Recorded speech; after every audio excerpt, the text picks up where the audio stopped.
Okay. Okay. Let me turn this on. Okay. This is nice. This is very nice. Okay. Tell me when we're starting. Okay. Is it already recording? Yeah, we're starting. Oh, okay, good. Yeah. 5, 4, 3, 2. Hi, Holly. How are you? I'm good, Cody. How are We're you? matching color coordinators. I'm very This is honored to be a great. part of this. This is great. Thank you for doing the interview for my communications Sure. course. And this overall interview is going to cover any meteorology or any weather questions I have. Just Okay. About you and about the overall Got it. Weather Center. So, question 1. When did you decide that you wanted to become a weather woman? It would probably go back to high school for me. Really? Yeah, I was really fortunate. I was pretty directed in what I wanted to do. And it wasn't so much because of the science, if that makes sense. I'm just going to be brutally honest. Yeah. Growing up here in Cleveland, I always loved the personalities and felt like they were friends. And so I knew I wanted to do television, and more so than doing only hard news, I was attracted to weather because it is so personal. It Yeah. affects everybody's life on a day-to-day basis in very personal ways. I mean, compared to other weather people around this area, you really, it feels like you're in the living room Well, of the thank person. you. And Well, thank you. And, well, that was my goal. And Yeah. so I stuck with that theme, and I was really able to keep my focus through college and have a job pretty fast because of it.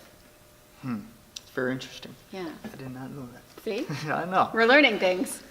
And this might be I think what is your fascination with weather? I think you already covered that already. Yeah, well, I mean, Yeah. it is, well, the thing about it, and this is what I tell students all the time, is it's not an exact science. So I think my fascination is really that. I mean, we're working with something that's beyond our control, and we've got equipment and tools now that are so much better than they were years ago, and accuracy rates have gone way up on especially short-term forecasts, but I love the fact that it's the challenge. And Yeah. then this area in particular, Oh, it's- you know, you throw it's the lake ever-changing, in, and, I know. right, we have our 4 seasons, and there's just a constant challenge, and I think it keeps it fresh. No day is the same. I mean, we have our stretches of sunny, nice weather and things like that, but overall, I would say that compared to a place like Phoenix, this is a really cool area to do the weather in. Yeah, I just love watching like weathers because I live close to the lake, so I go down to the beach and Right. everything. And I watch I think it was like 2012 when we had that derecho, Yes, we did. and I remember down there at the beach, and it was like 80-mile-an-hour winds, limbs were flying everywhere, Right. but I was like out there. It was That's the like, thing, is we really can see it all here, with the exception of hurricanes. But even with that indirectly, I mean, we all remember what happened a few years ago with Sandy. You know, there are things that can happen around here. Where did you go to college to obtain your meteorology degree? Meteorology. Well, I went to John Carroll here in Cleveland for my communications, because I have a communications degree, and I did Mississippi State Okay. for my meteorology. And I did it that way, and for those that are watching, Mississippi State has a correspondence meteorology program. There's not a ton of colleges that have meteorology programs and communication that are both really great.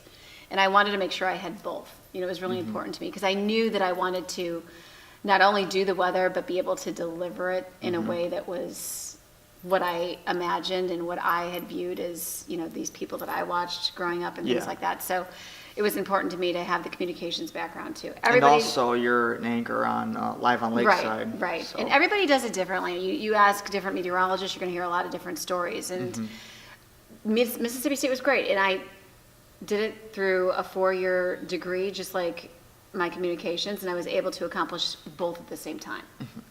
And also, like with the Mississippi State, can you get your AMS degree? I mean, certification? Okay. So That all happens after. So you After, get your okay. seals after. Okay. And basically the way those processes work is once you have your degree, you go through their programs. It's not more school per se, but you take a test. This is a great example right now with my NWA seal.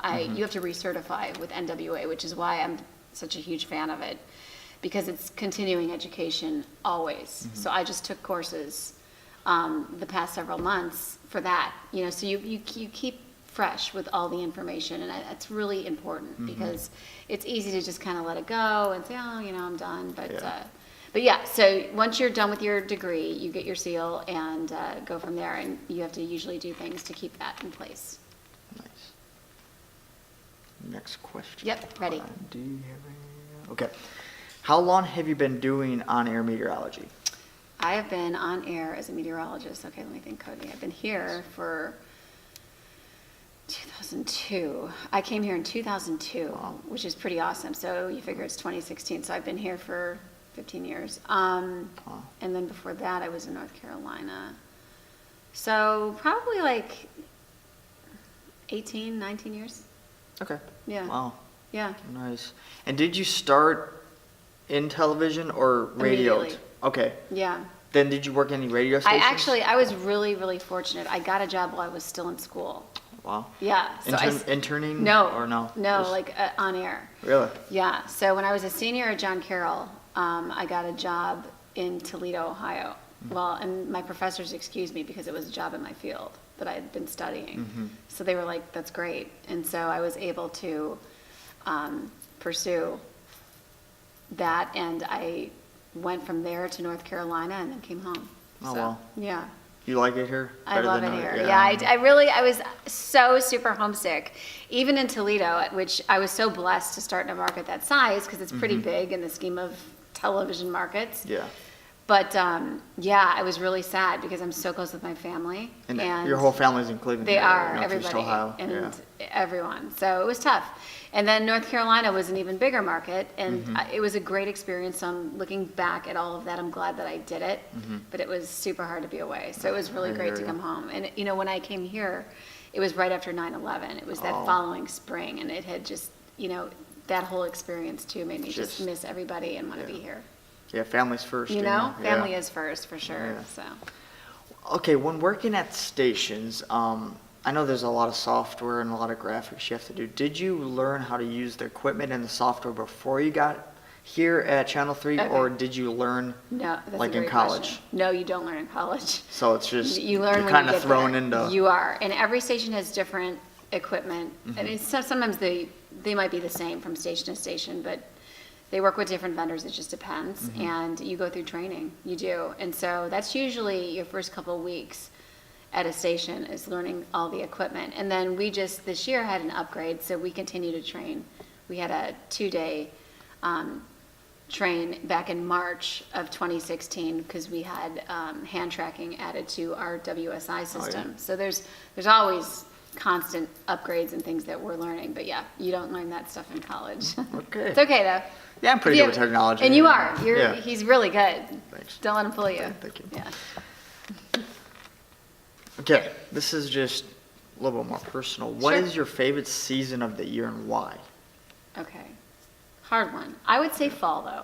Fall. I would say fall. Yeah. Yeah, I really like fall. And the reason is the beauty of it. Mm-hmm. To me, it's perfect weather. And I'm going by a typical fall. Mm-hmm.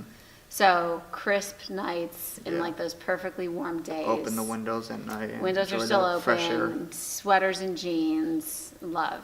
I really do. Yeah, definitely. What is your favorite weather formation? That's a tough one. Yeah. I know. It's Like, meaning kind of weather? yeah, like, you know, Snow. like what do you like to study? Like tornadoes, hurricanes, Right. all. Well, it's funny because even though we don't deal with it here, and Mm-hmm. I just was telling you that I've been doing some coursework, I really am fascinated by tropical weather. Okay. So I just did a bunch of stuff on hurricanes and storm surge Mm-hmm. and that. But I think there's a lot of fascination. I think everyone across the board has fascination with storms and tornadoes.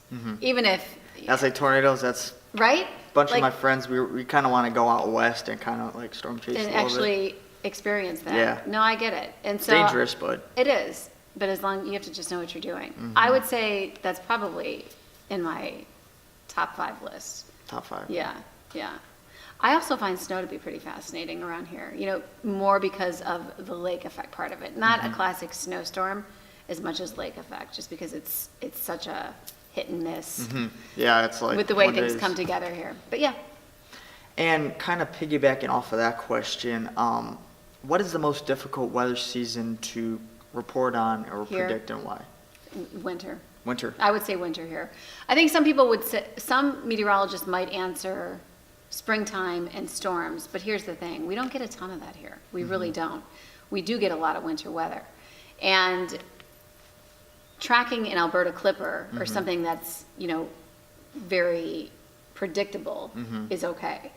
But it's the lake effect behind it. I can't tell you how many times, and again, I'll be really transparent, that I've even said, oh, it doesn't look like a big deal, and then we're And all 2 of feet a of snow sudden, later, yeah. Then people complain. It's like, oh, you told me, yeah. But lake effect know. is its own beast, so to speak. So I would say, yeah, there's a lot of difficulty in that, for sure.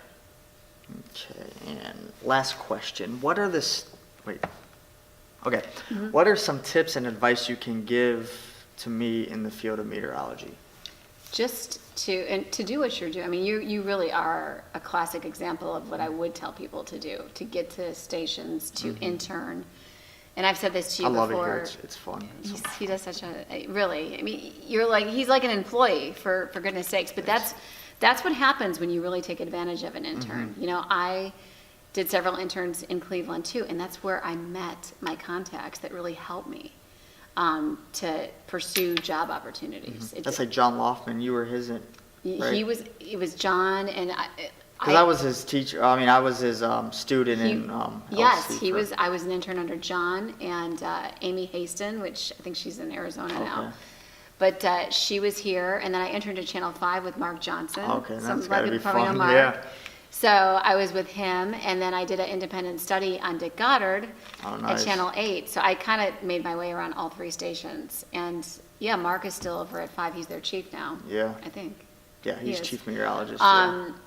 And yeah, it was those experiences that I gained the most from, because you get the hands-on. And it's not that because obviously your school work is really important, but what happens with the intern is you get to apply it. Yeah. And Then you have people that support. yes. Like they and you love get what to they do do. it. It's not all this hypothetical like in a classroom, Yeah. like, oh, well, But if you mess up, nobody's gonna scold you or anything. Yeah. You know? It just. what you get at a station, as long as you take advantage of it the way you can, is invaluable. And people that intern now, I think, have so much more opportunity, because interns really do a lot. I mean, look at what you do. With right? Matt, yeah, with Matt, yeah. Matt Granite works with you a ton, and Yeah.